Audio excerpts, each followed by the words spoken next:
Eh bien, bonjour à tous. On démarre donc cette troisième édition des conférences en thérapie de l'avenir, auxquelles vous commencez à être habitués. Et là, en fait, vous allez vous apercevoir tout ce qu'on a changé. On était sur Teams Event avant, on est sur Teams normal maintenant pour des raisons diverses et variées qui n'ont pas particulièrement d'intérêt, mais du coup, ça va fonctionner un petit peu différemment. Et notamment, on n'a pas de fil de conversation. Or, c'est très important, comme vous le savez, pour nous, qu'on soit dans un échange. Donc, je vais partager à l'écran le système qui va nous permettre d'échanger. On va passer par Slido.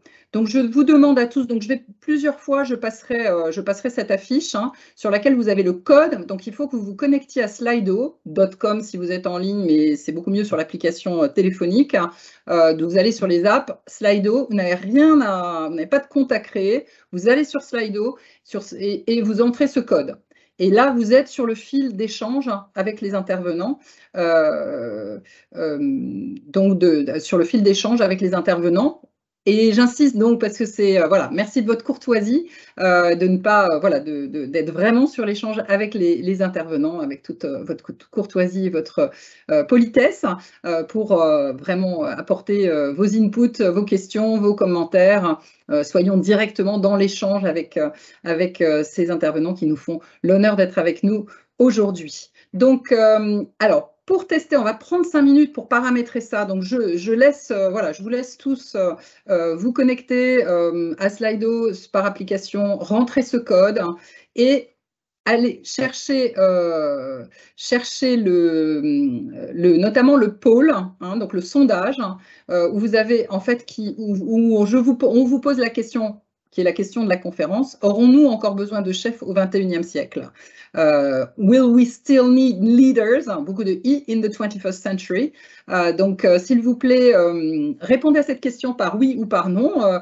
Et puis, ça permettra de tester le système, ça vous familiarise. Donc, on se garde 2-3 minutes pour faire ça, pour commencer à voir vos réponses. Et puis, quand c'est lancé, on va réellement démarrer cette séance. Donc voilà, on va faire un petit peu silence, on vous laisse tester Slido et on se retrouve dans 2-3 minutes. Je laisse cette affiche à l'écran bien sûr, et tous ceux qui arrivent, je redirai dans une minute que tout le monde doit se connecter à ça. Et dans 5 minutes, on démarre notre séance de toute manière.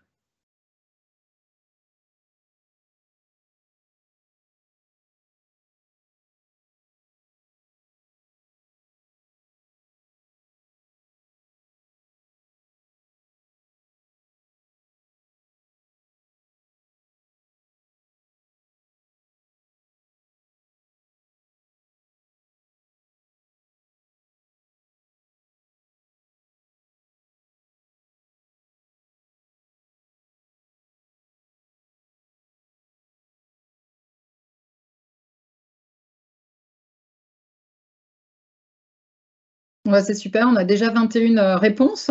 C'est tous des oui. Ah non, on a quelques noms. On a 5% de non en fait. 23 réponses. Bien. Écoutez, oula, je suis pas du tout sur le bon. Oups. Qu'est-ce qui s'est passé? Donc voilà, on est à 26 réponses. Bon, on n'est pas encore, je ne sais pas combien on est en ligne.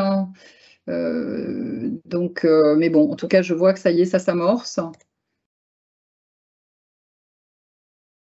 Et donc, je vais bientôt. Alors, le problème, c'est que comme on n'a pas de conversation, je ne peux même pas mettre ce code dans le fil de conversation. Donc, on a ce petit problème technique. Donc, je reviendrai régulièrement avec cette affiche, en tout cas dans la première demi-heure. Mais on va quand même commencer maintenant.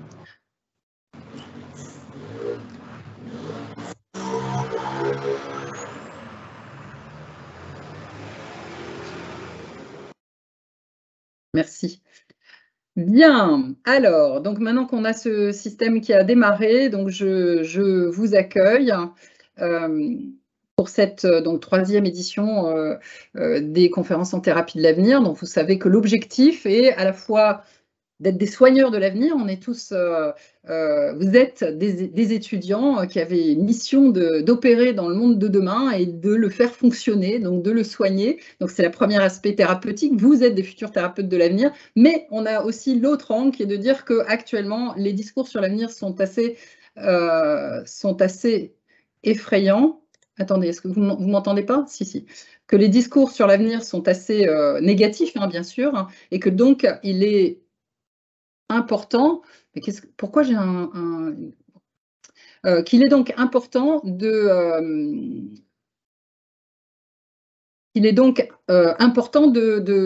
se soigner de l'avenir aussi, hein, c'est l'aspect thérapeutique cette fois-ci dirigé vers vous, nous tous, hein, d'arriver à regarder l'avenir de manière moins émotionnelle, hein, plus rationnelle, de le regarder droit dans les yeux. Donc pour ce faire, chaque mois, nous invitons des intervenants de secteurs et d'horizons très différents, y compris d'ailleurs de nationalités d'ailleurs différentes, d'âges différents, pour nous, à qui nous demandons de présenter leur angle de vue sur l'avenir, selon des questions bien sûr que nous définissons nous. Et donc cette fois-ci, donc la grande question que nous nous posons, c'est une question sur le leadership, mais que nous avons décidé d'aborder d'une manière assez plus peut-être un petit peu originale, enfin j'espère qu'elle est originale, qui est la question de savoir déjà tout simplement si nous aurons encore besoin de chefs au XXIe siècle. Donc c'est quand on dit chef, on pense bien sûr, on est dans une business school, on pense d'abord aux chefs d'entreprise, mais le modèle de leadership, en réalité, il va évoluer à peu près, probablement, de la même manière dans le domaine privé et dans le domaine public. Donc, on parle ici quand même, on va beaucoup parler des chefs d'entreprise, mais ce sera intéressant quand même d'avoir à l'esprit les modifications qu'on pourrait avoir aussi au niveau des dirigeants de nos pays et au-dessus. Donc, c'est une question provocatrice, hein. On a vu avec le petit test, le petit poll que on a tous envie de répondre oui, et je pense sincèrement d'ailleurs qu'effectivement, on en aura encore besoin, mais en revanche, une chose est sûre, c'est que les fonctions de leader vont changer, hein, pas seulement sur les questions éthiques, etc., mais sur la fonction elle-même. Et c'est ça donc l'intérêt de cette séance. On a invité plusieurs intervenants qui vont nous aider à aborder notamment deux aspects, hein, mais on va voir comment la discussion peut nous amener peut-être vers d'autres idées. Mais il y a notamment deux défis. D'un côté, toute la modification de la fonction liée à ce monde VUCA dont on a parlé la dernière fois. Vous vous rappelez, le monde volatile, incertain, complexe et ambigu qui fait qu'on est dans un rythme de transformation, de changement extrêmement rapide, avec des impératifs donc d'adaptation énormes, un rythme effectivement très important, qui impose donc de l'agilité et donc le passage des modèles pyramidales, de modèles d'organisation pyramidale qui prévaut quand même encore, même s'il y a des tas d'effets d'aplatissement qui sont déjà à l'œuvre, hein, au réseau, donc au modèle complètement plat. J'aime bien donner l'exemple de l'armée, parce que j'ai appris ça il y a quelques années, en discutant avec un militaire, j'ai appris que les armées qui sont a priori le modèle pyramidal par excellence, en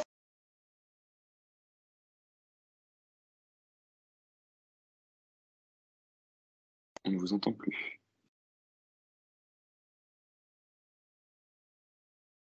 Marie-Hélène, on ne vous entend plus.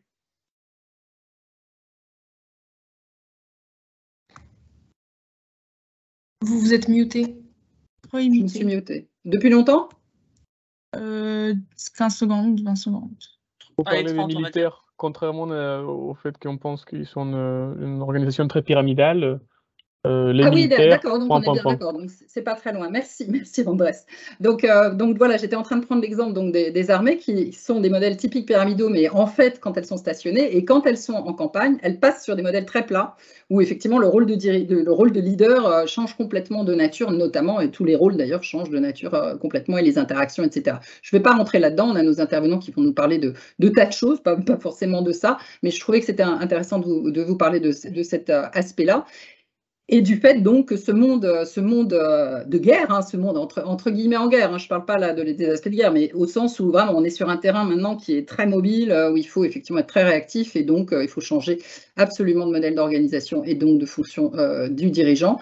L'autre aspect qui sera abordé aussi pendant cette réunion, c'est l'IA, bien sûr. Alors c'est plus classique de parler de ça, mais en réalité, c'est pas si classique que ça. On est tous très très sensibilisés à ChatGPT qui est arrivé, qui commence à nous concrètement nous informer de toutes les transformations qui pourraient arriver du fait de cette intelligence artificielle qui va être en mesure de prendre des décisions à la place des décideurs. Donc là, les leaders, ils n'ont pas des vraies questions à se poser sur le fait qu'ils vont continuer d'exister peut-être, mais en tout cas, effectivement, comment ces outils surpuissants vont leur permettre, voyons-le positivement, leur permettre de dégager en fait tout un tas de contraintes lourdes, stressantes, etc., d'utiliser des outils, mais effectivement, se repositionner comment, c'est très intéressant, c'est des pistes de réflexion, on va poser quelques éléments en peu de temps, en réalité, mais la volonté en thérapie de l'avenir, de cette séance-là, c'est de planter les graines dans nos esprits à tous sur ces axes de transformation et du coup d'être plus observant de ces modifications. Alors, surtout sur ce, pour répondre à toutes ces questions, nous avons invité donc plusieurs intervenants que je présenterai plus en détail plus tard. Mais déjà, donc pour présenter donc la séance, nous aurons au début, comme d'habitude, l'angle des étudiants et nous avons Malak Arès, qui est étudiante à l'INSEC, qui fera une première présentation là dans un instant du point de vue d'un étudiant sur sur ce qu'ils souhaitent comme leader, comme dirigeant dans leur vie professionnelle demain, ou ce qu'ils souhaitent être comme dirigeant demain. C'est deux questions qui se recoupent bien évidemment, mais c'est intéressant de se projeter. Tout le monde ne se projette pas de la même manière. Le dirigeant que je veux, le dirigeant que je veux être. Donc ce que les jeunes veulent comme leader pour y aller, en gros. Et puis nous aurons aussi, toujours dans l'angle, on aime bien démarrer avec avec les angles des étudiants. Donc, il y a aussi le quiz auquel vous avez répondu en nombre, dont Robin présentera les résultats. Donc ça, ce sera le démarrage. Ensuite, nous allons monter en âge, mais pas beaucoup. Vous allez voir, on est très content d'avoir deux intervenants et non un. Donc Andrés Bedoya et Lily Vesro, qui sont tous les deux de Global Shapers, qui est un réseau de jeunes leaders internationaux qui réfléchissent à poser les bases du monde fonctionnel de demain, notamment. Voilà, c'est une manière de résumer. Ils le présenteront plus en détail eux-mêmes. Ils sont j'ai pas leurs âges exacts, mais ils nous le diront peut-être. Ils sont autour de la trentaine, donc pas loin du tout de votre âge. Donc je pense assez motivant, inspirant d'écouter des jeunes très proches de votre âge, voir comment ils agissent au niveau international et réfléchissent sur les défis de demain, y compris donc sur les aspects de leadership. Et puis nous aurons l'angle de Victoria Tang, que vous connaissez dans l'ensemble, qui est intervenante à l'INSEC, et c'est elle qui évoquera les défis de l'IA pour la fonction leader. Donc je vais passer assez rapidement maintenant la parole à Malak, mais je voulais refaire un point sur la conversation là, qui nous posait problème. En fait, il y a une conversation ou pas? Moi, je reçois des messages. Saba, Yasmine, est-ce que vous pouvez me dire ce qui se passe au niveau de la conversation? Alors, je ne sais pas. Apparemment, il y a une conversation, mais qui n'est pas accessible automatiquement. Il faut aller sur le Teams. Mais du coup, on garde le système de Slido. Si on peut repartager encore une fois le code pour tout le monde. D'accord, on va repartager. Alors voilà, du coup, on va perdre un petit peu de temps à chaque fois. Désolée Malak, 2 petites minutes pour remettre. Et faire l'annonce également peut-être en anglais pour les personnes pour le Slido. You're right. That's true. Alors, so Malak is going to speak now, but I'm going to share, if I can, share. That's it. I'm going to share the system for your questions and answers, for your questions and our answers, and for your comments. You're very much welcome to not necessarily raise a question, but also just post a comment regarding the content as much as possible, please. So please use this Slido application that you can find very easily, and you just need to connect to it. You don't have any account to create. You connect to Slido, you enter that code with the hashtag, and then you have 2 threads. One, which is the poll. The poll is here. The question is, will we still need leaders in the 21st century? And the other is the Q&A. And so most welcome to send your questions there. So meanwhile, I will keep for a little moment this slide shared, while I ask Malak to come on stage to take the floor and share with us your point of view on what kind of leaders do the youth dream of. Thank you, Malak. Thank you, Marie-Hélène. So hello everyone, this is Malak Harris. I'm a student in IBM's International Business Management, and I'm going to talk today briefly about what type of leaders do we dream of in the next century or the next years, and what type of leaders as well do we expect to be. So I'm going to start by saying that for me, change is imperative. No matter what generation we are, but specifically in this generation we are in. As we all know, we live in a VUCA world where uncertainty and ambiguity is surrounding us. So with an increasing number of generations working in organizations, in the States, anywhere, and trying to climb up the ladder, we face challenges, and we face people as well that implements these challenges. So what we need to know is what kind of leaders do we want in our path? And the bigger question that we're discussing today is if we're going to need leaders or not. So as we all know, this generation is dynamic and adaptive, and most importantly, they change, we change. So change is imperative, and so is adapting to it. And knowing the best fit leadership for me and for my generation is for each generation is vital for leaders to implement three things or three pillars for me. The third thing is to influence in order to communicate and as well to build trust. So if we implement this cycle, we will have a cycle of leadership that is trustworthy, that is empathetic, and that understands and communicate the change that we need. So what do our generation expect from our leaders? So effective leadership for me is less about style and more about substance, and how you keep that substance stable or even moving along the years, but still successful. So what you really give to the people, what's your added value? So people of all generations want leaders who are credible, trustworthy, and above all else needs to communicate and needs to be exchanged. So what we need to do is basically to exchange our ideas, because we are an interchangeable society. We are now an exchange society. So we need to inspire. Our generation wants someone as well who is willing to communicate the change no matter how hard it will be. The stereotype is that we're uncomfortable with change, that can experience change fatigue, resistance to change, has nothing to do with age. So it's all about how much someone has to gain or lose with this change. So the best way to manage change and to be a successful leader is to communicate.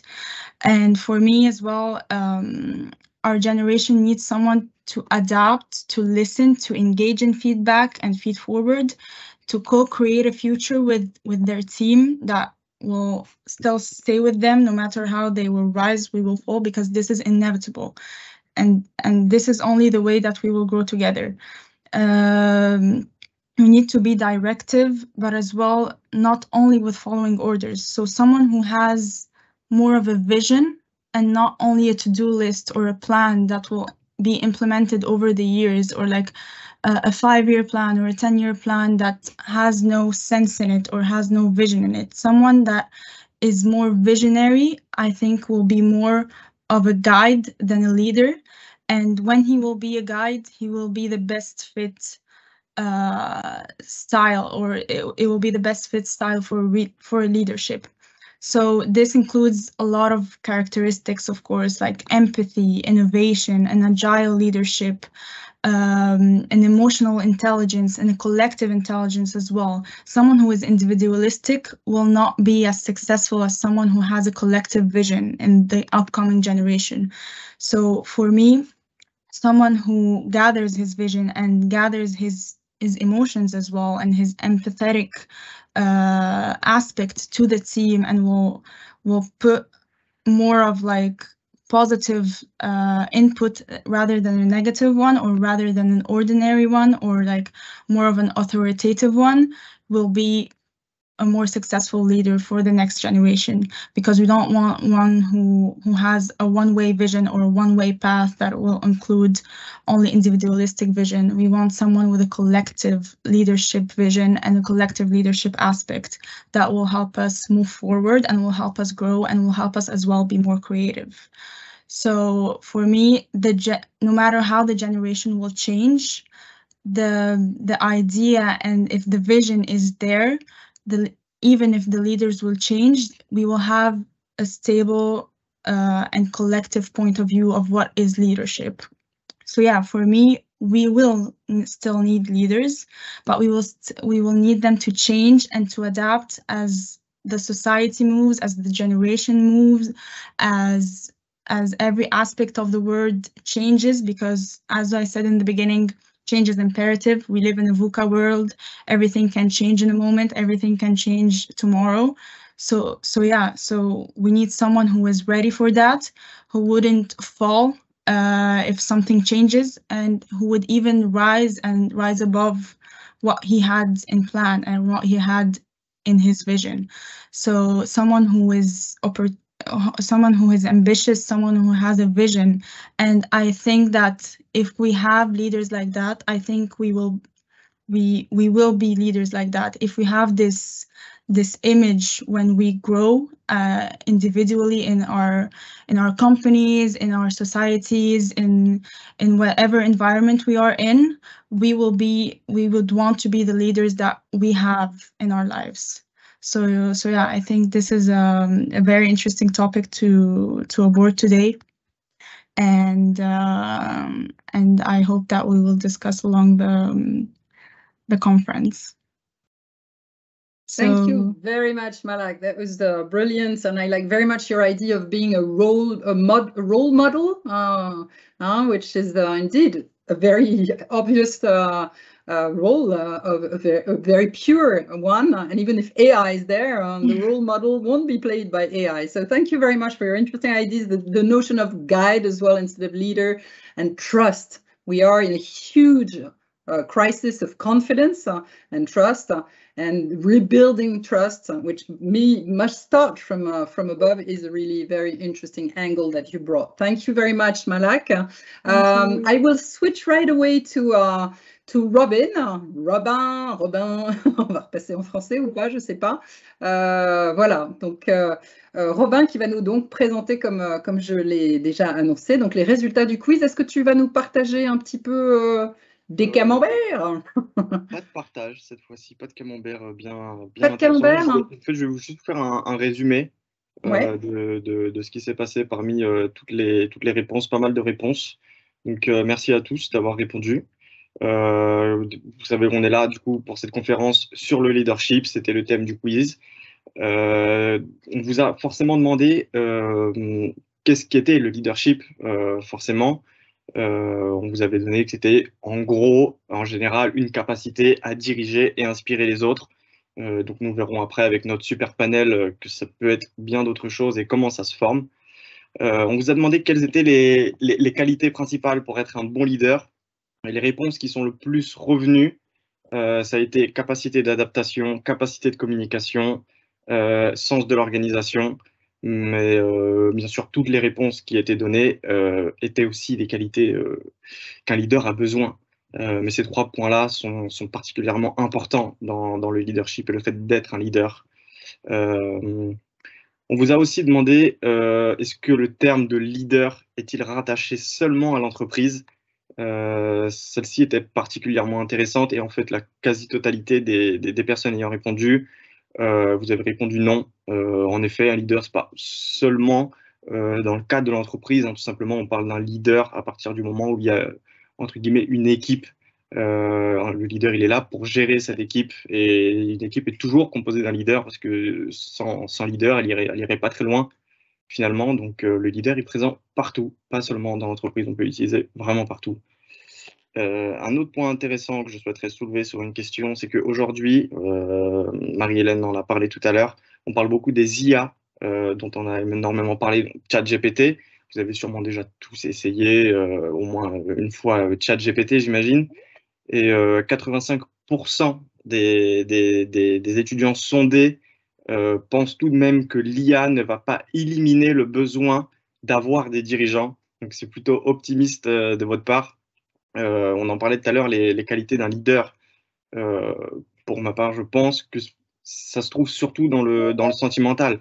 Oui, un leader, il a besoin de comprendre, de ressentir des émotions, ses propres émotions et aussi les émotions des gens avec qui il travaille pour faire des choix, là où l'IA ne prendrait pas ces choix sentimentaux qui sont très importants et du coup ne prendrait pas ces critères en compte et du coup ça pourrait nuire finalement au devoir du leader. Ce qui me renvoie à la question sur quoi se fonde le leadership. Alors oui, sur des compétences acquises, ça c'est apte à une IA, mais c'est aussi sur des qualités personnelles innées. Donc vous avez répondu, c'est les deux. Forcément, les qualités personnelles innées, l'IA ne les a pas. Et ce qui fait que le leader, un leader humain, sera forcément, on en aura toujours besoin. Enfin, en fait, même dans le futur, l'IA ne pourra jamais remplacer ce type de leader-là. C'est ce dont nous avons besoin et nous verrons aussi au cours de la conférence. Donc voilà, vos réponses ont été dans l'ensemble plutôt très, très optimistes sur le leadership du futur et les leaders du futur. Nous avons définitivement toujours besoin de leaders humains dans le futur et ça tombe bien parce que 3/4 des étudiants ayant répondu à ce sondage se voient prochainement devenir des leaders, donc des futurs leaders de l'INSEC. C'est plutôt optimiste. Donc voilà pour la partie la plus intéressante du sondage. Merci beaucoup à vous d'avoir répondu. Vous avez été très nombreux à répondre à ce sondage sur cette thématique-là. Toujours intéressant d'avoir l'avis de nos étudiants de l'INSEC en fait, qui viennent participer à cette conférence, d'être dans le bain en fait, un petit peu avant d'arriver à la conférence et de savoir de quoi on va parler et qu'est-ce que vous pensez aussi de ce thème. C'est intéressant pour nous. Donc voilà, je vais laisser la parole à nos prochains interlocuteurs. On a la chance d'avoir un super panel ce soir. Donc on va vous parler juste de ce fameux leadership ainsi que les modèles de management de demain. Donc voilà, je vais rendre la parole à Marie-Hélène. Merci beaucoup Robin, hyper intéressant et j'aime bien le dernier chiffre hein, sur le 75% donc je crois que ça a coupé. Hein. Donc 75%, tu disais, des personnes ont dit qu'ils souhaitaient être des intervenants, des leaders. Hein. 3/4, donc ça fait plus à peu près, c'est ça. D'accord. Donc ça c'est intéressant et en même temps je trouve c'est assez. C'est vrai que moi j'ai l'intuition que voilà il y a un aspect de distribution des qualités du leadership qui fera que de toute manière effectivement il y aura des formes de responsabilisation de tout le monde, du groupe, du collectif qui feront que effectivement on a besoin d'avoir des qualités de leader tous en réalité pour avoir un collectif qui fonctionne bien. Merci beaucoup Robin, c'était très intéressant.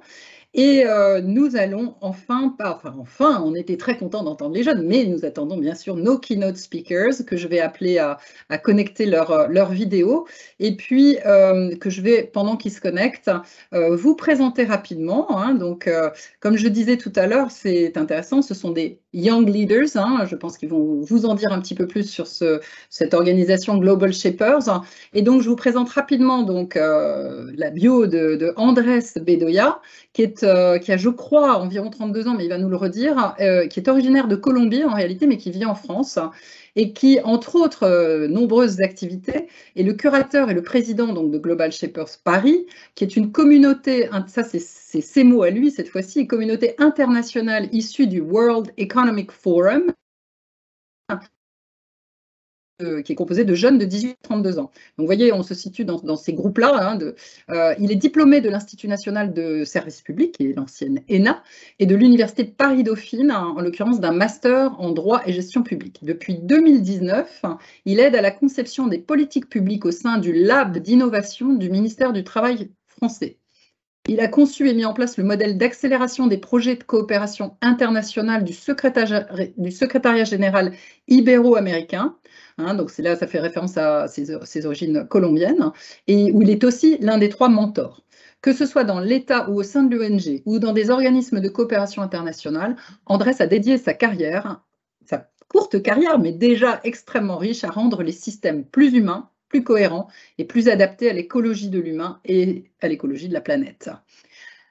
Il va vous en dire bien tout à l'heure plus, mais pas seulement sur lui, mais voilà, on va en apprendre plus de toute manière. Ensuite, nous avons donc Lily à ses côtés, qui travaille avec lui, qui est coordinatrice du projet Déclic Avenir chez Global Shapers Paris, donc, qui est également dans la vie publique, inspectrice adjointe à l'inspection générale des finances.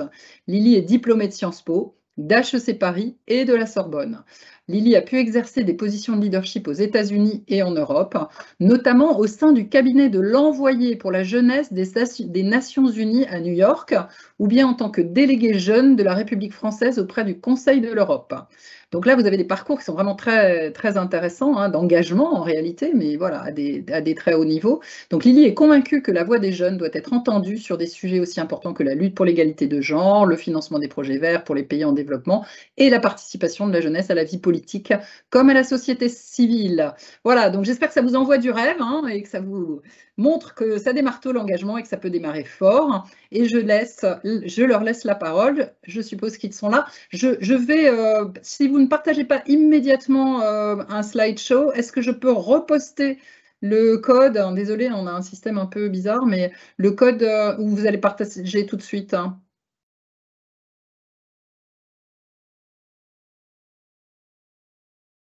Oui, allez-y, Marilyn, il n'y a pas...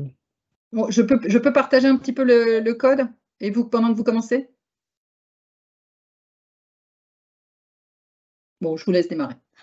Démarrer. Ok. Bah, du coup, on partage ou pas le PPT? Comme vous voulez, il n'y a pas de souci. Si, partagez-le, démarrez. On va se débrouiller. Ok, très bien. Donc, voilà. D'abord, petite question d'habitude. Depuis 2020, on l'a fait souvent. Est-ce que vous voyez mon écran? Oui. Ok, bah, très bien, merci beaucoup.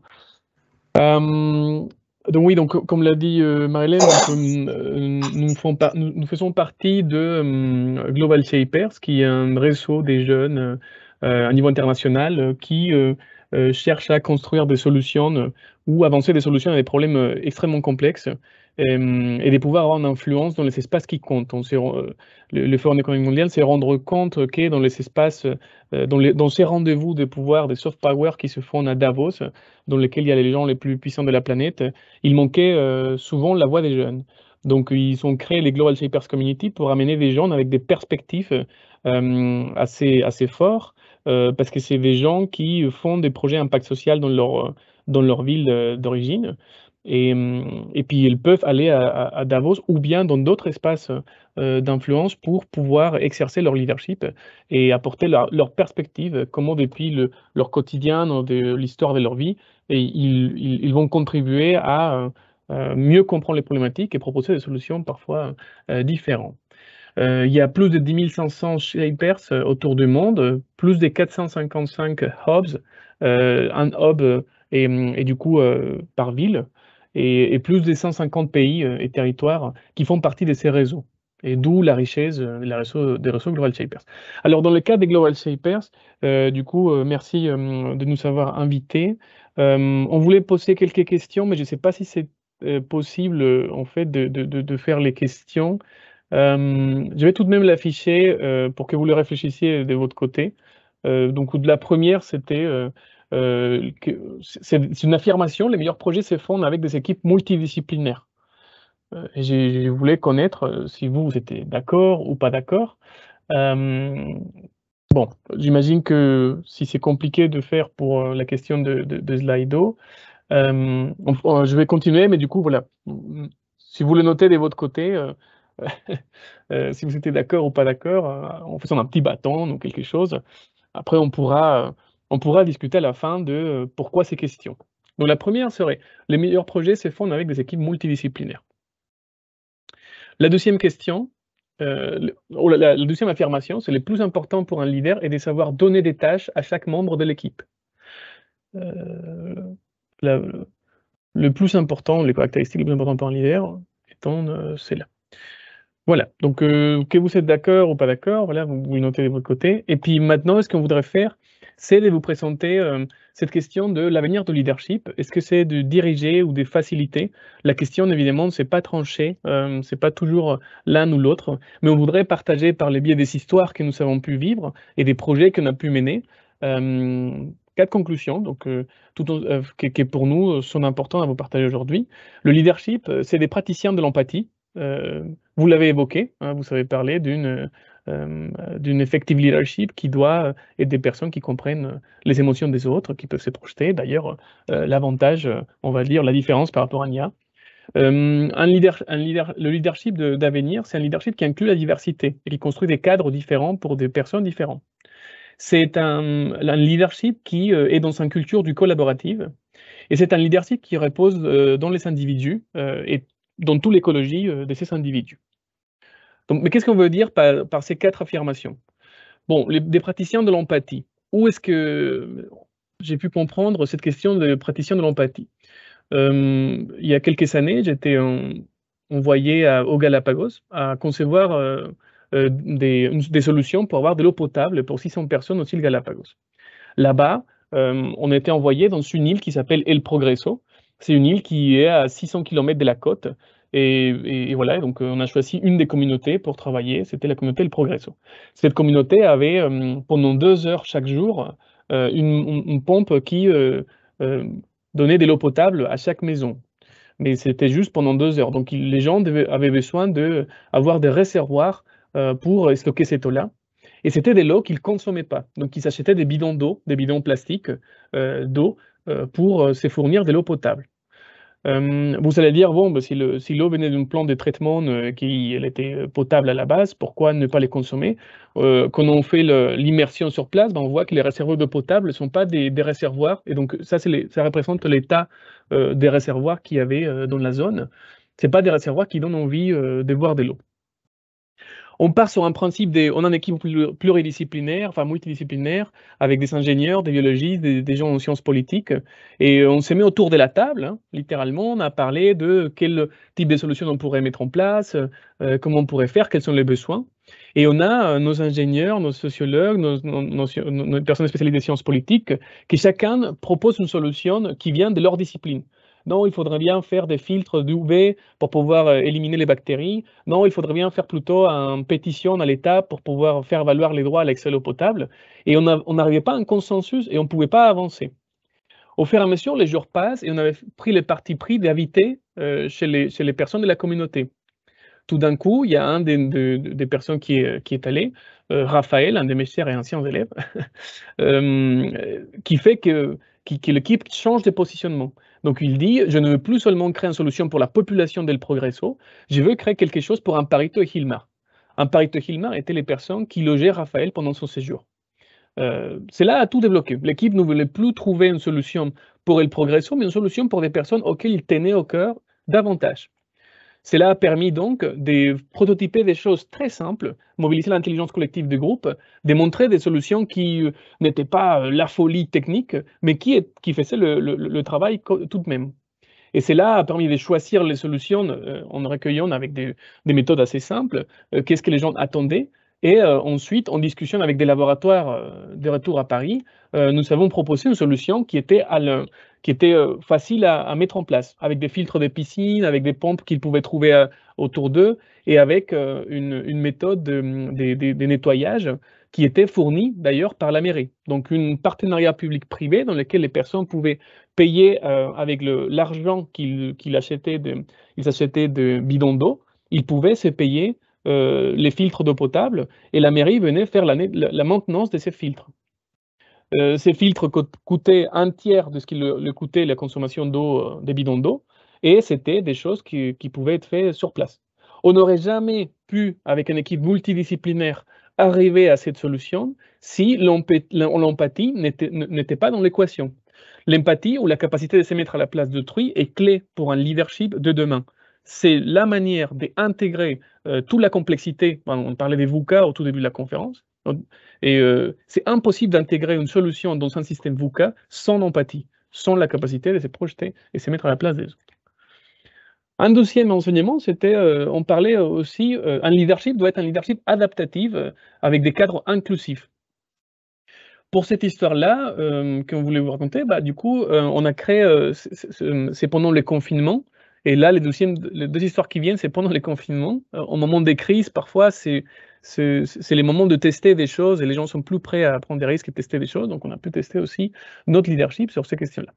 Donc des personnes vulnérables ne pouvant pas ni travailler, ni sortir pour acheter de la nourriture, dans un squat, habitant à Saint-Ouen, il y avait 30 familles, qui étaient là. On a fait, c'était bon, là je vous montre les squats, à quoi cela ressemblait et dans cette maison, bah, il y avait, on a fait un appel à volontariat, qui voudrait aider à, pouvoir fournir avec des éléments basiques, notamment de nourriture pendant 6 semaines, les personnes qui sont ici. Bon, à l'époque, on ne savait pas combien de temps ça allait durer, hein. Évidemment, on s'adaptait au fur et à mesure, mais on savait qu'au moins, ça allait pas être une semaine. Quand on a créé les groupes des expertises diverses, il y avait une des personnes qui était une chef des restaurations, qui toute sa vie a produit de la nourriture et qui avait plein de contacts sur la question des achats et des fournitures de nourriture. On arrive à parler avec elle, on fait les premiers rendez-vous, on va dans son restaurant et tout de suite elle nous dit: «Mais vous êtes des gens qui viennent des grandes écoles, de très bien habillés, vous voulez juste me donner des ordres et moi je sais comment je fais mes choses» et donc on a eu beaucoup de conflits dès le départ. À la place de se dire: «Est-ce que vous avez tort ou pas?», on a dit: «Quelles sont vos craintes et comment vous voulez opérer, comment vous voudriez travailler avec nous?»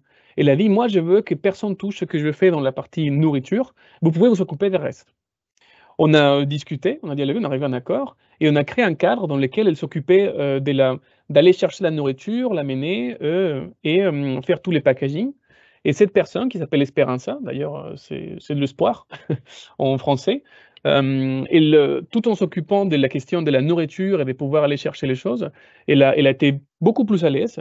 Elle a arrêté d'avoir des conflits, avec les personnes et elle a réussi à, se fournir, déjà d'un camion pour pouvoir, amener la nourriture, de pouvoir, avoir la nourriture qu'il fallait pour les personnes, là-bas, sur place et de découvrir les différents types de problématiques qui pouvaient se présenter, notamment des problématiques de santé et d'autres, qui nous ont permis d'amener des personnes, qui faisaient l'inclusion sociale et qui ont pu, mobiliser les dispositifs que la France a pour, aider dans la santé des personnes qui n'ont pas de papier ou, qui n'ont pas, une sécurité sociale, comme les citoyens français.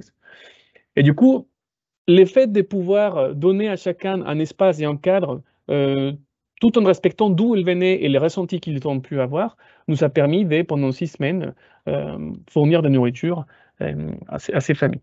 Donc ici, cette conclusion, c'est la création des cadres et le respect de l'autonomie des personnes est clé aussi pour un leadership, un leadership qu'on appelle adaptatif. Il faut s'adapter à la complexité, mais aussi, non seulement de la réalité, tout court, mais aussi des individus, qui font partie des équipes. Un troisième enseignement, c'est, la question d'un leadership doit promouvoir une culture de la collaboration et de l'autonomie.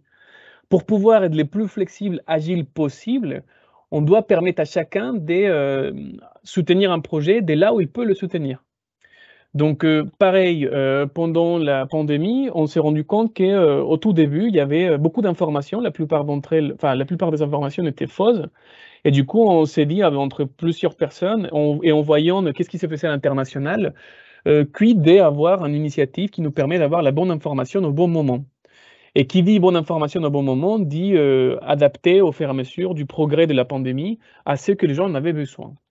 On a fait donc un appel à candidature, enfin un appel à bénévolat. On a eu à nouveau des expertises diverses, des experts en médecine, juristes, ils avaient des designers, ils avaient des ethnologues, enfin, il y avait tout type d'expertise. Et avec l'apprentissage qu'on avait eu aussi sur cette question de Saint-Ouen, mais aussi sur d'autres expériences, on s'est dit comment construire un cadre qui permette à chacun d'agir, avec l'énergie qu'il savait. Je ne sais pas si vous vous rappelez, mais pendant les confinements, on n'était pas tout le temps à la même niveau d'énergie. On avait une charge mentale supplémentaire qui était celle de ne pas savoir qu'est-ce qui allait se passer.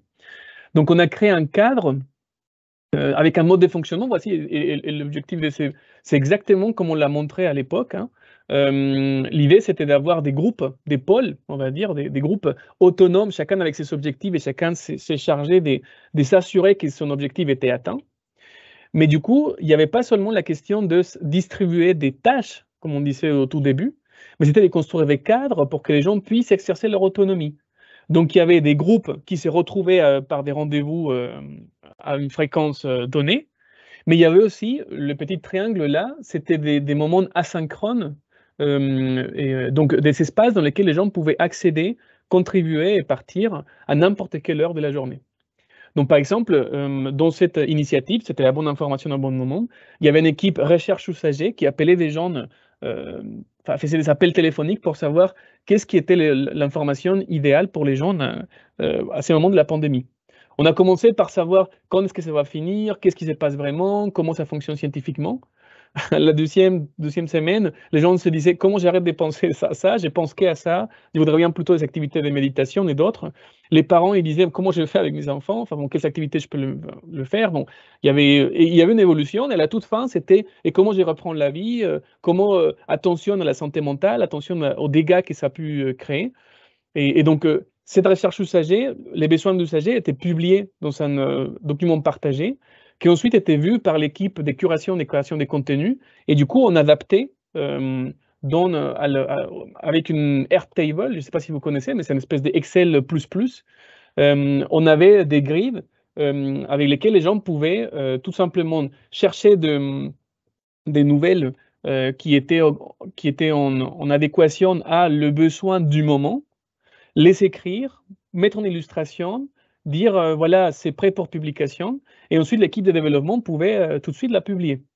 Donc là, on n'avait pas besoin de faire énormément de points parce qu'il y avait des outils qui nous permettaient aussi, à n'importe quel moment, donner notre énergie à ces projets. Et donc parfois, on voyait que les gens contribuaient 20 minutes, 15 minutes, et parfois, c'était jusqu'à 2 heures.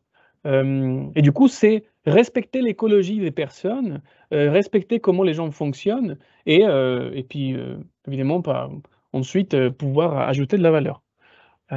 Voilà, donc, et bon, c'est là, nous, ça donnait de la visibilité après. Il y a eu un billet qui a été publié dans le Forum économique mondial, comme on a travaillé pendant la pandémie. Il y a eu Positive Air, qui a parlé sur le confinement. Si vous sentez saturé d'informations, ce site est fait pour vous. Donc, on a eu de la visibilité, mais surtout, on a eu des personnes qui ont pu mieux vivre le confinement grâce au fait d'avoir fait ce cadre et de pouvoir appliquer un leadership qui respectait les contraintes et les possibilités de chacun. Donc, on sait voir les moyens de participer avec les ressources propres et aussi un moyen de faire du leadership, et c'est très important. Pour finir, je voulais vous parler de comment on fait à Global Shapers. À Global Shapers, on a des membres, on a des instances de gouvernance, curatorship, les offices, qui parfois sont participatifs, parfois sont consultatifs. Ce qu'on a fait pour pouvoir concevoir différents niveaux d'engagement, on a pensé la durée de l'engagement, est-ce que c'est une semaine, est-ce que c'est un mois, est-ce que c'est 6 mois. On a pensé les temps dédiés par semaine, 1 heure, 3 heures, 5 heures. Et on a pensé les niveaux de complexité, comme l'échelle de Stacy. Bon, c'est beaucoup dans des théories d'agile. Et du coup, est-ce que c'est du chaos? Est-ce qu'on est quelque chose on ne sait absolument pas comment on va faire, on ne sait absolument pas où on va et on doit définir?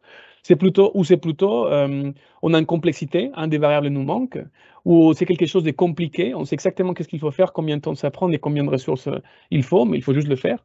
Ou des choses simples, on sait exactement quelle est la tâche, on a les ressources et on a le temps pour le faire. Et selon ça, on a créé des rôles que les gens pouvaient occuper au sein du Global Shapers. Donc, il y a les bénévoles qui peuvent, donc si on voit les bénévoles, c'est une personne qui va pouvoir s'engager en moins d'une semaine et il va travailler 1 ou 2 heures et puis voilà, la tâche sera finie. Bon, 1 semaine, ça peut aller jusqu'à 4 semaines en fonction de la tâche. Les task force qui peuvent s'engager entre 1 mois et 5 mois avec 3-5 heures par semaine. Task force, faire une fête, préparer une retraite, des choses comme ça.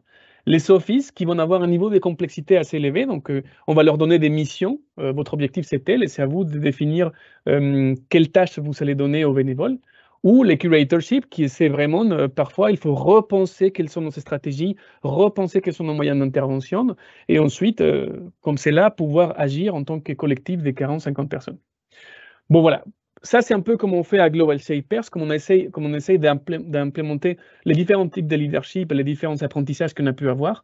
Et je vais laisser maintenant Lily pouvoir vous présenter qu'est-ce qu'il y a un projet collectif reposant sur les individus. C'est le cas de Déclic à venir. D'accord, merci beaucoup Andrés pour cette présentation très inspirante. On avait parlé au début de l'inspiration, donc je vais vous parler effectivement de Déclic à venir. Donc, Déclic Avenir, c'est un projet qui repose sur l'empathie, comme on en a parlé avec Andrés, et moi j'ai parlé de recul empathique.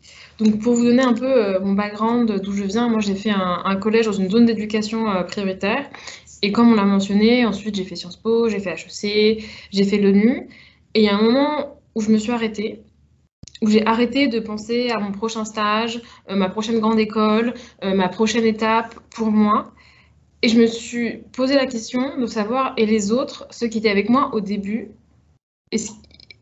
où ils sont. Et quand j'ai regardé ça, je me suis rendu compte qu'en fait, ils n'étaient pas du tout dans les mêmes sphères que moi, ils n'avaient pas du tout les mêmes opportunités. Et quand j'ai parlé un peu de ça avec les gens avec qui j'étais à Sciences Po, à HEC, à l'ONU, je me suis rendu compte combien, depuis le début, depuis qu'on était enfant, il y avait quand même des déterminismes importants sur la mesure dans laquelle on était accompagné, sur la mesure dans laquelle on nous invitait à croire en nous. Et ça s'est notamment cristallisé sur la question du stage de troisième, où je voyais que dès le stage de troisième, il y a beaucoup d'élèves qui en fait n'avaient même pas accès à des stages valorisants et qui le faisaient par exemple, n'avaient pas le choix de le faire dans les supermarchés. Et donc j'avais cette idée d'allier mentorat et aide à trouver un stage pour des troisièmes. Et c'est une idée que j'ai présentée au Conseil de l'Europe quand j'étais déléguée jeune, parce qu'ils cherchaient des projets. Alors, et moi, j'étais vraiment super convaincue. Je me disais, mais c'est évident, ça va marcher, c'est super, c'est un super projet. Et on m'a dit, bah bof. Bah, eux, ils voyaient pas trop la pertinence, ils voyaient pas trop l'intérêt. Et du coup, je suis restée avec ce projet encore pendant quelques années. Et puis un jour, j'ai rencontré Andrés et Constance, qui est donc aussi la vice-curateur du Hub. Et eux, ils m'ont dit, ouais, on voit où va ton projet, on voit la pertinence et on veut le faire avec toi. Et quand je me discutais avec les gens du Hub, ils m'ont dit aussi que ça leur parlait. Donc je pense qu'il faut aussi savoir trouver son public en tant que leader. On ne peut pas imposer des idées qui ne parlent pas aux gens. Donc si tu vas à la slide suivante, Andrés, je vous montre le concept de Déclic Avenir, c'est quoi? C'est d'être centré autour de l'élève de troisième, de ses interrogations, de ses prérogatives, de ses enjeux. Ouais, c'est grave Donc, parce que il y a... en gros, Est-ce que vous pouvez vous muter, s'il vous plaît? Et donc, il y avait un premier atelier que fait le mentor avec l'élève sur l'information et la confiance en soi de l'élève. Ensuite, on aide l'élève à chercher un stage. Ensuite, il y a un second atelier avant le stage où le mentor prépare l'élève et lui transmet les usages, les codes en entreprise, comment on s'habille en entreprise, comment on parle, qu'est-ce qu'on fait le premier jour. Et après le déroulé du stage, il y a un atelier entre le mentor et l'élève pour prendre du recul et préparer la suite. Mais on regarde ce schéma, ça a l'air très simple, c'est centré sur l'élève. Sauf que si on passe à la slide suivante, on voit qu'en fait, ça fait intervenir vraiment une multitude d'acteurs parce qu'effectivement, pour les ateliers, il y a les mentors, mais pour la recherche de stage, le mentor n'a pas forcément les bonnes connexions, donc il fallait faire appel à l'ensemble de la communauté Global Shaper. Il y avait aussi le maître de stage, qui était encore un acteur parfois différent, et parfois le maître de stage, ça se passait tellement bien qu'il voulait en fait être aussi un petit peu mentor de l'élève. Et en parallèle, il y avait un continuum de relations individuelles. Pourquoi? Parce que c'est quelque chose sur lequel on a insisté. On a dit au mentor d'être à l'écoute et d'être centré sur les élèves. Et donc, il y a des élèves qui ont dit, par exemple, « Ah, bah, c'est super qu'on fasse ce premier atelier, mais moi, j'aimerais bien qu'on ait un CV, que j'ai un CV. » Et du coup, il y a des mentors qui ont fait des ateliers CV. Il y a des élèves qui ont dit « Ah ouais, mais moi, tu sais, je suis jamais dans des bureaux, je ne vois même pas à quoi ça ressemble. » Et donc, il y a des mentors qui ont dit « Bah, c'est super, viens, on va dans mon bureau, tu vas rencontrer mes collègues et tu vas avoir un avant-goût. » Et donc, il y avait un vrai enjeu de savoir les initiatives qui étaient mises en place, de laisser les mentors proposer, de laisser les mentors tester, mais en même temps d'avoir un feedback, d'avoir un retour d'expérience pour savoir ce qui était intéressant de répliquer partout, ce qui était intéressant de proposer. Et donc, c'est pour ça que coordonner un projet aux membres à envie et perspectives différentes, ça a été vraiment un nouveau mode pour moi de leadership. Et donc, on va passer à la slide d'après, où je vais synthétiser les leçons que j'ai apprises en tant que un peu coordinatrice et chef de projet de Déclic Avenir. La première leçon, c'est que je me suis pris des grosses claques. Vraiment des grosses claques. Quoi, par exemple? Tout simplement, on avait trouvé un super stage, un stage de rêve pour une des jeunes filles. Notamment, il y a une jeune fille qui a fait son stage de 3e à l'ONU. Et j'envoie un mail aux parents, les parents ne répondent pas. J'envoie plusieurs SMS aux parents, les parents ne répondent pas. Et donc, un soir, en rentrant du travail, j'étais un peu énervée, ça me prenait dans la tête. J'appelle au téléphone les parents et je leur dis « Non, mais ça va pas du tout, vous pourriez avoir la décence de répondre à mes emails quand même. » Et là, la mère, au téléphone, il y a un blanc. Il y a un gros blanc, elle me dit « Madame, je suis désolée, mais je ne sais pas lire. » Et en fait, quand on fait Sciences Po, on apprend qu'effectivement, il y a un pourcentage de la population qui ne sait pas lire. Mais quand vous le voyez sur le terrain, bah, ça vous fait vraiment redescendre et ça vous permet vraiment de comprendre ce qui se passe aujourd'hui pour des gens en fait, qui nous entourent, qu'on voit au quotidien dans le métro. La deuxième leçon, vu qu'on parle un peu de leadership, c'est manager sans être chef. Moi, j'ai eu des expériences professionnelles où voilà, j'avais des stagiaires sous ma responsabilité, ils avaient des objectifs, ils avaient un contrat de travail, et puis s'ils ne faisaient pas leur travail, je pouvais voir mon chef à moi et un peu les punir, un truc très hiérarchique. Sauf que là, les gens qui s'engagent, ils s'engagent parce qu'ils ont envie de s'engager. Ils ont un devoir moral, mais ils n'ont aucune obligation de le faire. Et donc tout ce dont je vous ai parlé sur coordonner, mettre en valeur, ça a été absolument central. Et c'est pour ça qu'il faut savoir mettre en valeur les initiatives que prennent les gens et aussi leur montrer aussi l'impact de ce qu'ils font. Et la troisième leçon, c'était vraiment comment monter à l'échelle, parce qu'on avait un projet pilote et qu'on va aujourd'hui augmenter. J'ai été aujourd'hui contactée par un autre hub de Global Shaper de Toulouse pour répliquer le projet dans d'autres villes. En France. On veut aussi prendre encore plus de collèges parce qu'il y a, vous le savez, il y a beaucoup de collégiens en banlieue parisienne qui auraient besoin de cet accompagnement, qui ne l'ont pas. Et du coup, un véritable enjeu de monter à l'échelle en conservant la capacité à innover, c'est d'arriver, si vous voulez, à avoir des coordinateurs qui font, encore une fois, remonter ce que je vous disais, les innovations, remonter le feedback, et donc, forcément, en structurant cette capillarité de l'organisation. Donc voilà, en conclusion, moi, Déclic Avenir, en le disant d'introduction, j'ai travaillé à l'ONU, dans 3 ministères en France, j'ai travaillé en banque d'investissement, mais là où je me suis pris les plus grosses claques, les plus gros challenges, c'est avec ce projet. Et je pense vraiment que si vous voulez, si vous êtes inspiré par les questions de leadership, par les questions d'impact, on serait vraiment très, très, très heureux que vous nous rejoigniez dans le projet Déclic Avenir. Vous seriez vraiment les bienvenus et on transmettra à votre équipe pédagogique les informations nécessaires.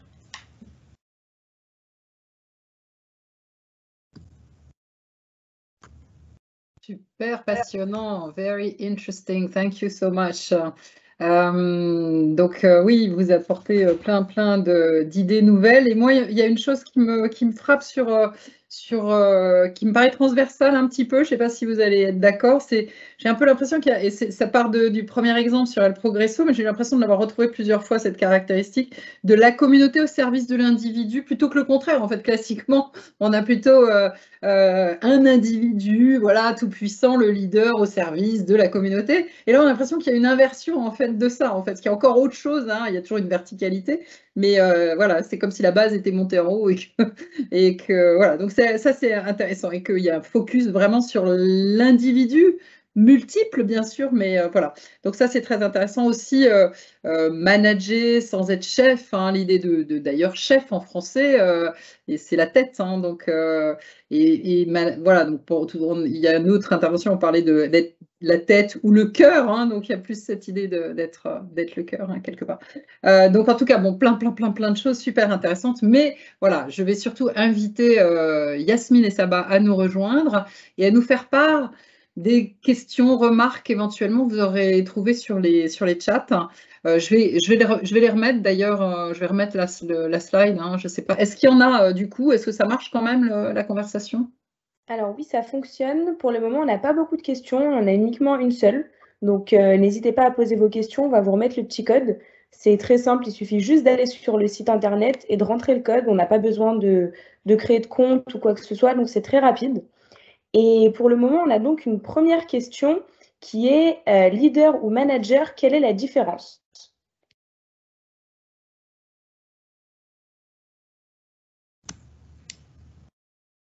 Est-ce que tu veux commencer par répondre, Andrés? Non, vas-y, Lily. Je pense que donc déjà, ce qui est important de comprendre et de savoir, c'est que les définitions qu'on donne aux leaders et aux managers, c'est des définitions qui vont toujours être conjoncturelles, qui vont s'adapter selon le contexte. Donc, je pense qu'Andrés pourra vous en parler, mais déjà, il y a des... Enfin, selon le pays dans lequel on l'utilise, il n'a pas forcément la même connotation, la même dénotation, ces deux titres.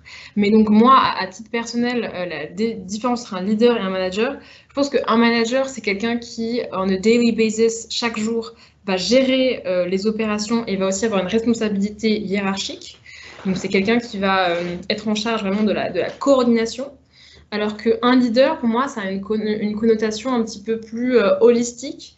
C'est quelqu'un qui n'a pas forcément autorité sur les personnes qu'il lead, mais qui va en tout cas inspirer et pousser, et tirer vers l'avant. Alors que pour moi, un manager va plutôt pousser justement à travers cette chaîne de contrôle, notamment un peu hiérarchique. Je ne sais pas si tu partages cette vision.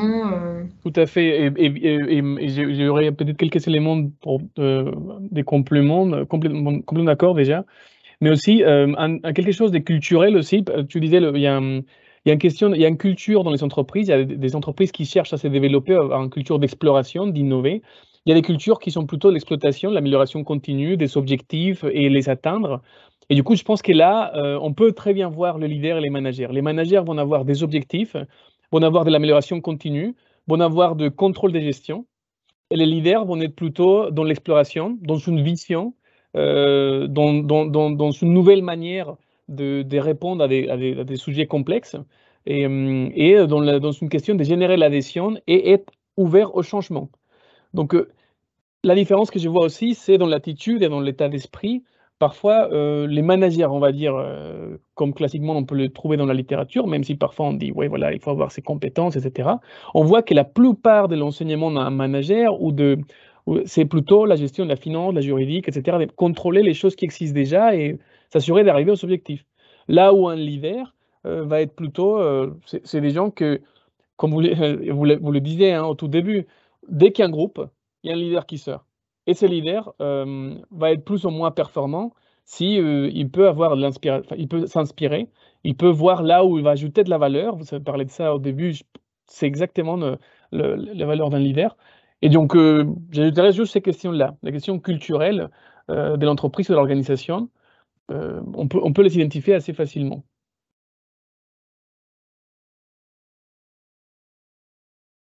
Merci à vous pour cette réponse très intéressante et pleine d'exemples. On a une question qui fait écho à la demande de Lily précédemment, donc de nos étudiants en marketing digital qui vous demandent si vous êtes en recherche d'alternants pour la rentrée prochaine. Alors malheureusement, Déclic Avenir, on n'est pas encore en mesure d'avoir des gens qui travaillent full-time dessus. Mais on est en recherche par contre de gens qui se mobilisent pour la communication sur nos réseaux sociaux pour Déclic Avenir. Donc s'ils sont intéressés par une expérience notamment de management, parce que là on cherche des gens pour gérer vraiment les réseaux sociaux de l'association, qu'ils n'hésitent pas à nous contacter, on donnera nos contacts et on serait ravis de les avoir sur le projet. Surtout que moi j'ai pu le voir tout au long de ma carrière et de mes études, les projets associatifs sont aussi extrêmement valorisables. Oui, et en sens large, Global Shapers, alors on n'a jamais exploré cette possibilité. C'est vrai qu'on monte en maturité dans l'association. Donc, écoutez, pourquoi pas, envoyez-nous votre demande. Justement, on cherchait à avoir une personne plus en mode professionnel. Donc, apprentissage, ça serait une bonne étape dans la recherche de professionnalisation. Donc, on pourrait explorer cette voie. Alors, je ne sais pas si on a le temps pour une dernière petite question, Marie-Hélène. Oui, tout à fait, on a le temps. Alors déjà, on a des gens qui vous remercient pour vos interventions, qui ont trouvé ça très intéressant. Et pour finir peut-être avec une troisième question, on nous demande, pensez-vous que les qualités de leadership pourraient être développées par des technologies telles que l'intelligence artificielle?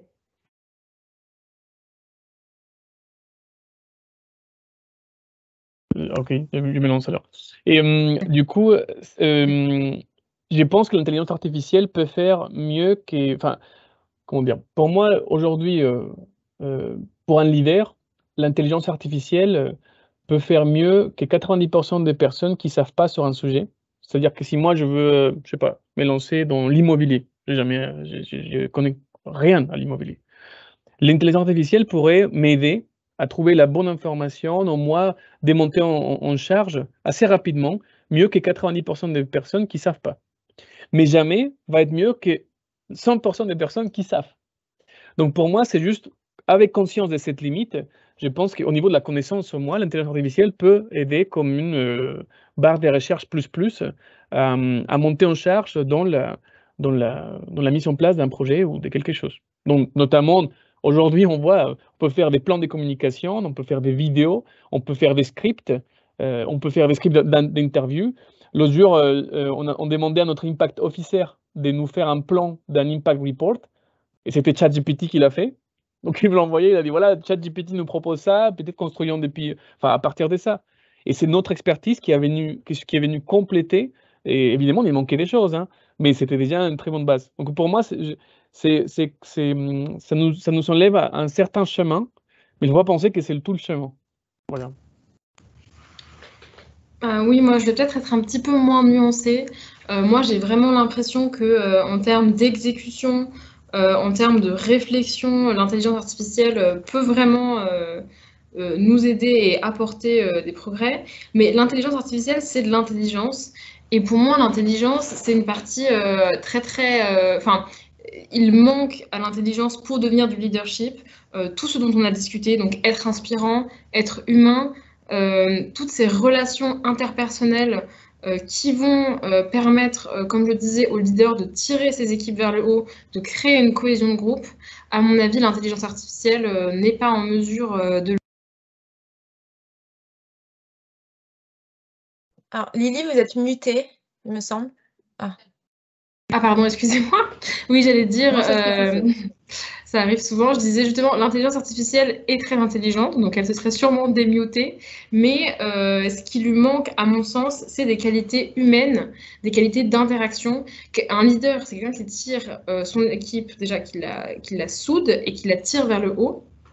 Or, l'intelligence artificielle n'a pas ces qualités humaines d'interaction et de création de cohésion sociale qui sont, je pense, indispensables aux leaders. Et donc, les exemples que donne Andrés, c'est des exemples, je pense, qui sont dans l'exécution et la conception stratégique. Mais pour le leadership, je pense qu'il faut encore de l'humain.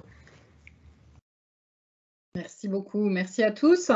Yasmine Sabat, donc on va effectivement passer à notre prochaine intervenante et c'est très bien puisque elle va parler d'intelligence artificielle, donc ça fait la parfaite transition et on pourra peut-être avoir voilà, encore des éléments de discussion là-dessus. Moi, j'avais juste envie de dire une petite chose, je ne peux pas m'en empêcher, excusez-moi, je suis censée être modératrice, mais c'est vrai que tu as utilisé, Lily, ce terme d'intelligence et je me disais en fait, autrefois, on avait de très grands leaders qui avaient des services, intelligence services. Et aujourd'hui, on a besoin d'avoir plein de leaders parce qu'on est dans l'intelligence collective, donc dans la distribution du leadership. Et finalement, ces outils, c'est quoi? C'est comme Internet au début. Ça a permis d'avoir plein d'informations aux individus et donc de les monter, de les upgrader en termes de capacité, de responsabilité, etc. Donc, on peut voir effectivement les choses positivement, même si je ne sais pas comment Victoria va les aborder. On en rediscute peut-être après, et notamment de ce concept de distributed leadership dont j'aimerais bien qu'on parle de toute manière tous ensemble. Victoria, à toi l'antenne, on va se retirer, te laisser toute la place pour t'écouter.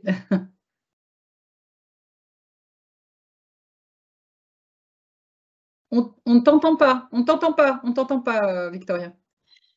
Oh. C'est bon. Marie-Hélène? Yes, it's okay. We can hear you now. Okay, excellent. Yes, excellent. Well, thank you very much, Marie-Hélène, and congratulations to all the students. Malik, Robin, Global Shapers, Andres, Lily. It's really wonderful to see all the students who are participating in this dialogue and taking the initiative to be very proactive.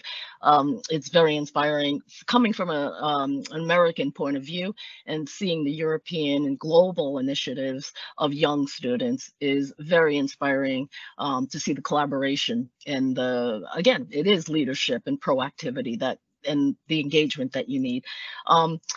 To go into the element of AI, okay, I teach basically strategic planning, and I really bring up the idea of the fact that we're in the fourth industrial revolution and companies need to find competitive advantage. How do they do that? Obviously, they're adapting AI technology. To give you statistics, okay, coming out of Price Waterhouse, 52% of companies in America are accelerating their AI adoption plan.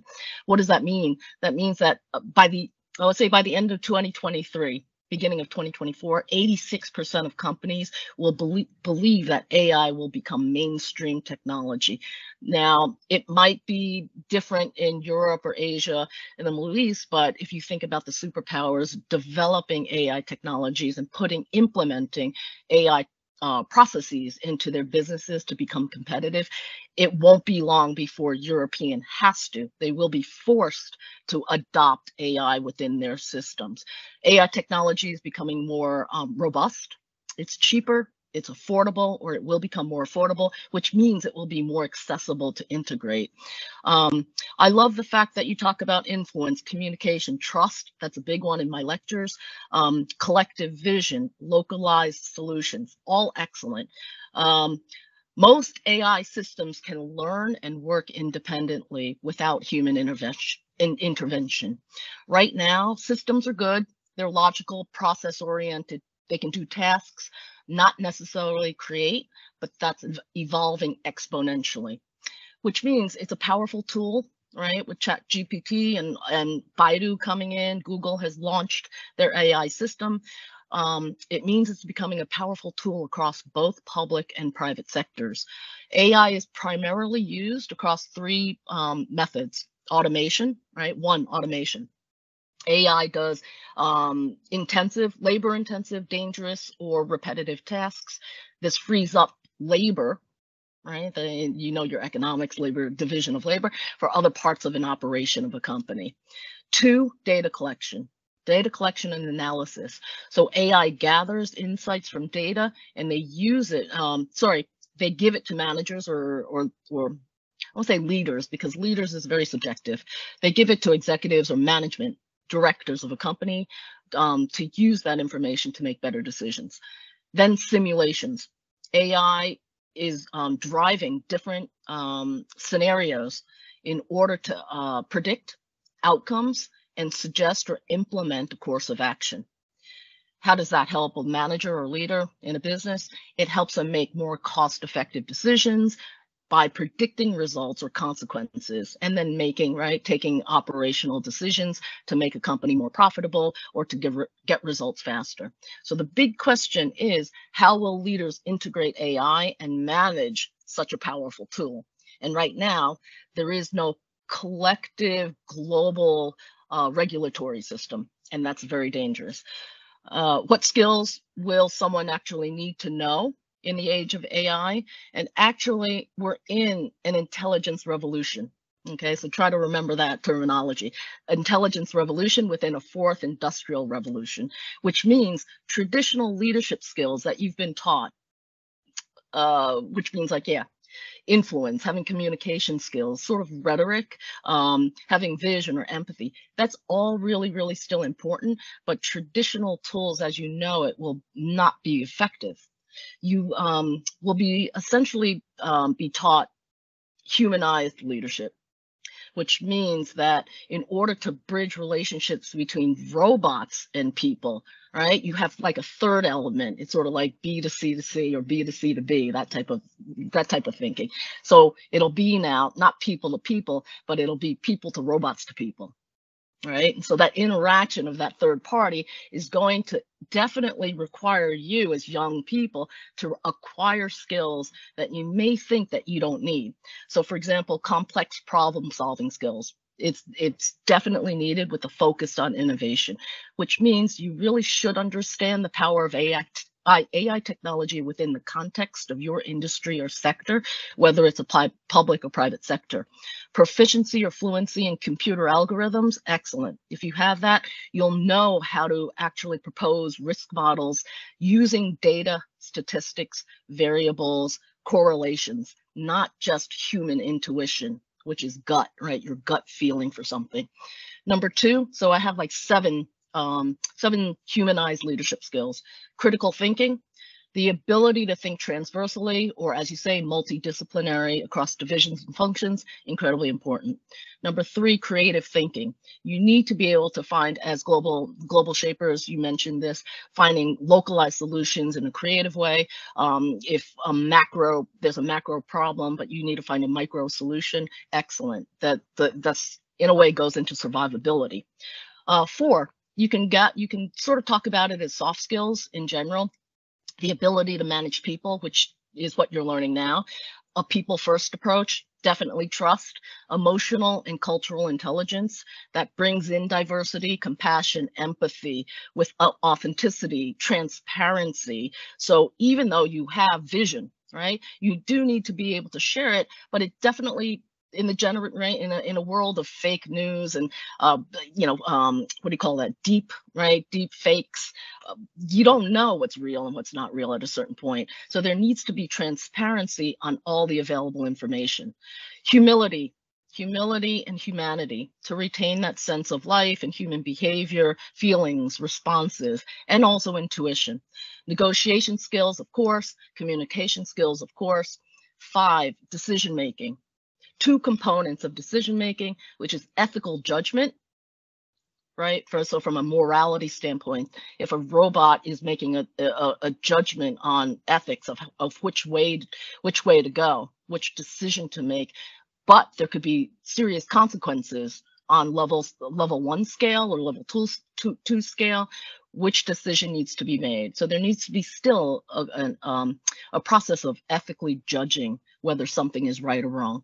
And then accountability, who is responsible? Is it going to be AI technology, or will it be passed back to the humans who programmed those robots? So that is a major consideration as we go into the 4th revolution. 6 is agility and flexibility, as you all mentioned, with unknown or uncertain demands. That's typical, right? That you will have to be able to change, as Alex said in the very beginning. Change is something that is part of our evolution for adaptability and survivability. And then finally, 7, which Marie-Hélène and her group works on a lot, is foresight, forecasting, prediction, ability to see future possibilities. You don't need to think just like in the next 3 months to 1 year. It really is long-term sustainable thinking. We're talking 10 to 50 years down the road, okay, even for your children in the end. So in the best case scenario, I'll wrap up, in both public and private sectors, you will be able to work with robots in a very collaborative way.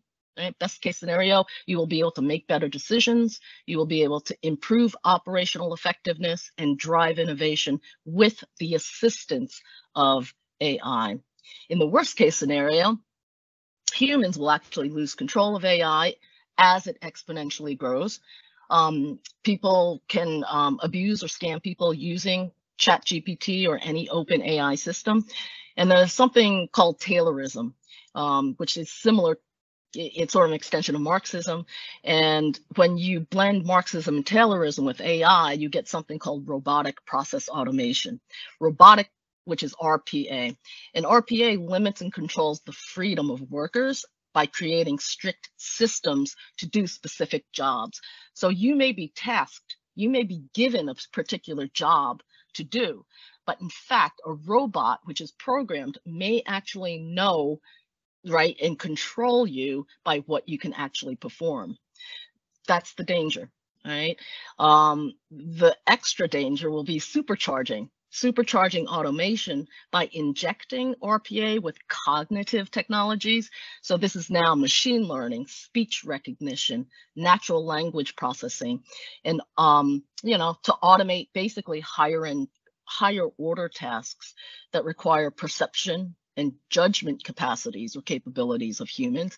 That's where it could turn into a dystopian kind of environment or society. But again, I think that you all are spearheading the next generation of leadership. I think you have incredible foundations for understanding what's needed for an excellent leader. What I would hope that the next generation does is really make sure that you understand that extra component of AI and the fourth industrial revolution, and how technology is advancing exponentially, and it is your responsibility to really understand it, control it as much as you can by being an active, engaged participant, and then hopefully get into a position where you can affect public policy changes or actually make decisions within a corporate environment or as a startup in venture, right? If you're doing venture capital or your own entrepreneurial venture, that you will make effective, ethical decisions with AI there to manage. And so I'm open to questions, or Marie-Hélène, I put it back to you.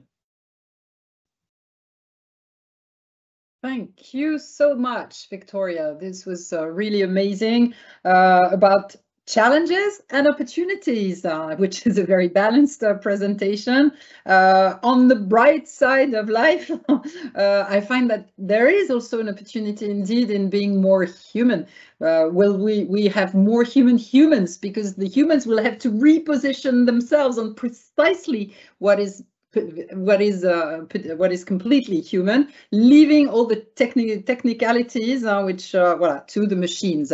So maybe there are positive assets, but you're there are. I'm pretty sure there are positive aspects, but you're right also to remind all the risks. So thank you very much for this very, very interesting presentation. I will I will invite everybody, all the speakers, Malak, Lily, Andres, Victoria, you stay with us, and of course Yasmin and Sabah, who will who will share the chat with you and the people's questions, participants' questions. Thank you, Marie-Hélène. So Victoria, thank you first for your presentation. That was amazing. So we have a really interesting question from our students that asks what's your opinion on the Chinese AI being a CEO of a company, and if you would see this becoming more common or mainstream, if I can say. I'm sorry, Saba, can you repeat that question? Oh, sorry. Yeah. So one of our students asked your opinion on the Chinese AI being a CEO of a company, and if you will see this becoming more common, let's say. I just read about that, and that's a reality. In a very non-capitalist country, there are major geopolitical issues that are involved with that. The context that CEO will be in, it's hard to determine exactly the truth. The press, media is given a certain amount of information, but the proprietary technology that comes from that AI being the CEO, I don't really take what I read as the truth. It's really necessary to go deeper into what that means, a robot becoming CEO of a company. It's unclear to me after reading what I've read, who's actually managing it, how far they're integrating that. A lot of it could just be, in a way, not public relations, but there's a lot of geopolitical stuff happening right now between the United States and China, including, obviously Russia and Ukraine, the war. So there's a lot of geopolitical positioning right now. And because Google just announced their AI developments, and, we have OpenChatGPT, and there's some other anti-GPT technologies going on, it doesn't surprise me that there are sensationalist headlines like that to say, yes, a robot has become the PDG for a company. Sometimes I think it's there just to throw off everybody and to make people a little bit scared, to say, yeah, we've got this incredibly robust technology and it's going to take over the world. It's hard to really evaluate just based on what we get, just even public opinion. But I do think that the potential is there, absolutely, for AI to, I wouldn't even call it PDG or CEO. I do think that they're integrating. China is definitely integrating AI within a lot of operational companies for their manufacturing and their innovation. So it doesn't surprise me if, you know, AI will just run a factory for sure, and somebody's just going to push a button and monitor it. So Makes sense. Thank you so yeah, much. you're welcome. Alors, on a une question qui fait sens pour vous trois, Victoria, Andrés et Lily. Un étudiant, une étudiante qui nous demande si on peut être leader tout en ayant des besoins d'être soi-même, être rassuré, conforté sur ses choix. Malak aussi, et welcome to... Oui, Malak, bien sûr, excuse-moi. Excusez-moi. Mais je pense que on a besoin d'entendre vos réponses et vos avis à tous. C'est une question qui est importante pour nos étudiants, je pense. Oui, bah, si je peux me permettre de commencer, je pense que c'est aussi une question qui se pose particulièrement pour les femmes. Et donc, pour moi, la réponse est bien sûr, bien évidemment, il faut juste trouver les bonnes personnes à qui s'adresser. Et je pense que toutes les PDG, toutes les CEO et tous les PDG, tous les CEO diront qu'ils ont des mentors, qu'ils ont des conseillers. Et je pense que, c'est une phrase bateau, mais c'est sain de douter. Ça montre qu'on se pose les bonnes questions. Et c'est justement en faisant appel aux bonnes personnes, en trouvant la bonne expertise, qu'on reconnaît qu'on est un bon leader. Parce qu'en doutant, c'est là qu'on trouve les bonnes réponses et c'est là aussi qu'on innove dans le leadership, je pense. Je pense aussi qu'il y a des études assez sérieuses faites par la chaire par exemple, d'emploi des Sciences Po, qui montrent que, ça s'appelle l'économie des savoir-être, d'ailleurs, j'avais donné un exemplaire à Lily, qui montre qu'en fait, tout le monde, à cause du système éducatif français, quand on sort des études, on doute, tout le monde doute. Et il y a une espèce de manque de légitimité à se dire, moi je peux entreprendre des choses. Donc en effet, tout leader, aujourd'hui, va être né davantage de cette situation de je ne pense pas être capable, de je ne pense pas, de douter. Mais ce n'est pas les doutes ou le manque de peur qui font un leader, c'est le courage d'explorer et l'empathie pour savoir identifier qu'est-ce qui fait sens dans l'action qu'on met en place. Juste la question de se dire, je ne sais pas si je suis le mieux à le faire, je le vois, et quand je le partage avec les gens trouvent que c'est quelque chose qui est peut-être intéressant. Aller jusqu'au bout va renforcer cette capacité à exercer votre leadership. Mais en effet, moi je doute tout le temps, hein. J'ai eu plein de doutes juste pour cette conférence. Quand ils m'ont dit venez parler en thérapie, je me dis mais moi je ne sais pas qui je suis pour parler de ça. Bon écoutez, maintenant je suis un peu dans cette question, mais bon, on est des jeunes. Si les gens voient qu'on peut partager quelque chose, j'occupe l'espace plutôt que de me dire. Enfin, je préfère que je sois censuré par les gens qui m'écoutent et non pas par moi-même, c'est-à-dire me donner cette opportunité. Mais oui, en effet, je pense qu'on peut être leader tout en doutant. Oui, si je peux me permettre aussi, en tant qu'étudiante, if I can speak in English too. As a student myself and like as an evolving in this society as a young student, I think doubt is inevitable. You can have doubt, but the most important thing is to pass it and to believe in yourself. I know that it's cliche to say that, but I think it's kind of a growth of character. When you just put something in your mind and you just put it ahead of yourself, you're gonna go through it. And as we said in the beginning, a leader is not a position. He's not a manager. He's not. It's not someone who is holding a big position in the company. A leader is someone who is guiding, who has a vision, who believes in you, and he believes in himself. So I think it's kind of a roadmap that we need to draw for ourselves, and we need to have a vision for ourselves in order to be leaders and to guide others and to influence others. And I think it's very possible and attainable if we just put our mind into it. Yeah, so yeah. Alors, merci à tous pour vos réponses. Peut-être une dernière petite question pour finir qui vous concerne tous. Le télétravail et la flexibilité de l'emploi rendent-ils le besoin de chef moins important dans l'avenir?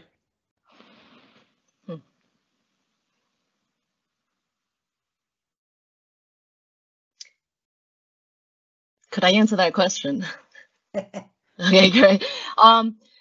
Again, there will be maybe more pandemics or more uncertain moments where you will have to adapt to a situation. A great leader will be able to take skills that you acquire throughout your lifetime of education and professional experience and be able to apply it. And that's what leadership really entails, is being able to actually use your resources.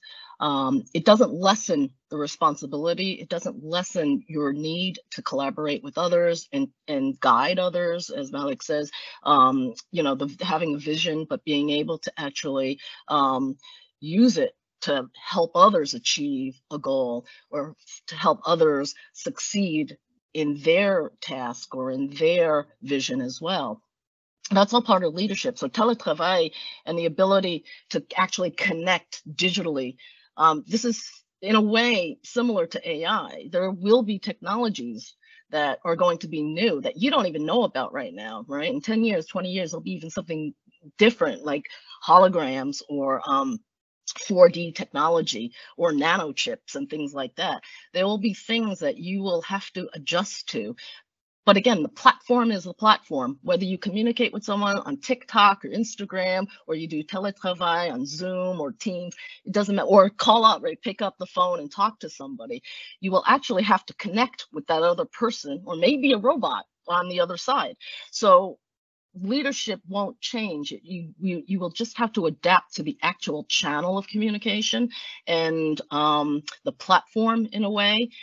But the actual skills that are needed for leadership, if anything, they'll be augmented. You will have to actually take left brain and right brain learning and be able to actually have this whole brain learning and be able to apply it so you can actually talk to people around the world of all generations, of all technologies, of all species in a way, right? Because robots are going to sort of mimic human beings. So it's a great question. I think it's a great question.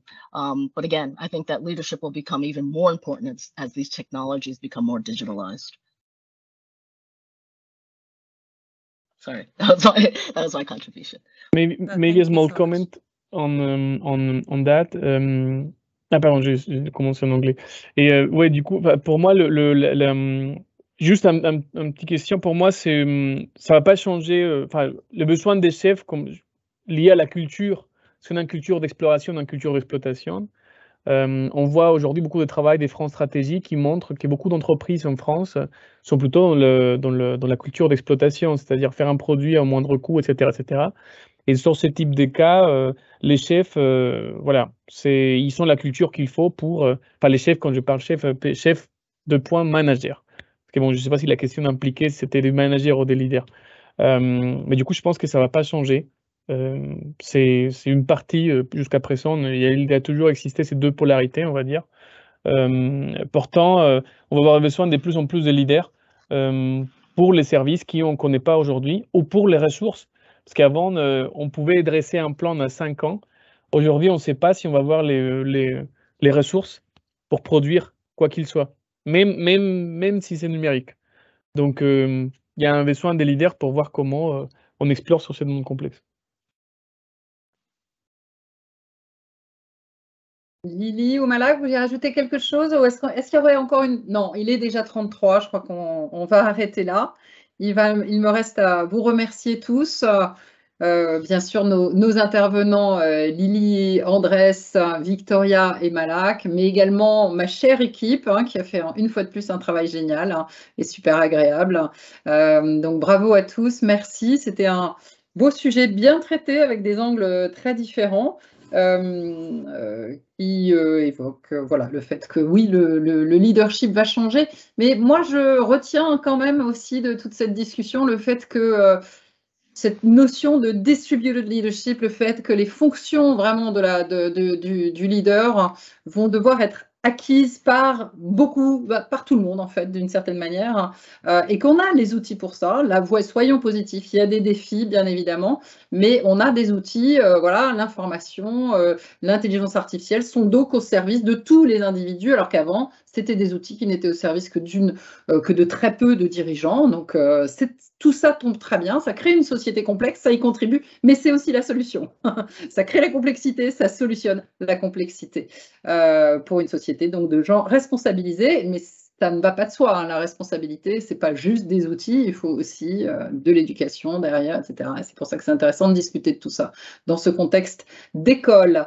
Alors, voilà, sur ces belles paroles, j'informe tout le monde que la prochaine séance aura lieu donc le 21 mars et qu'elle sera sur un sujet complémentaire et très intéressant où nous avons des deux intervenants qui viendront, une française et un néerlandais qui ont écrit un livre. Je vais vous partager rapidement le titre parce que je trouve que voilà, c'est intéressant que vous voyez la couverture de ce livre. Donc, c'est le livre Dragon Tactics qui a été écrit par Sandrine Zerbib et Aldo Spagnards, donc néerlandais et française.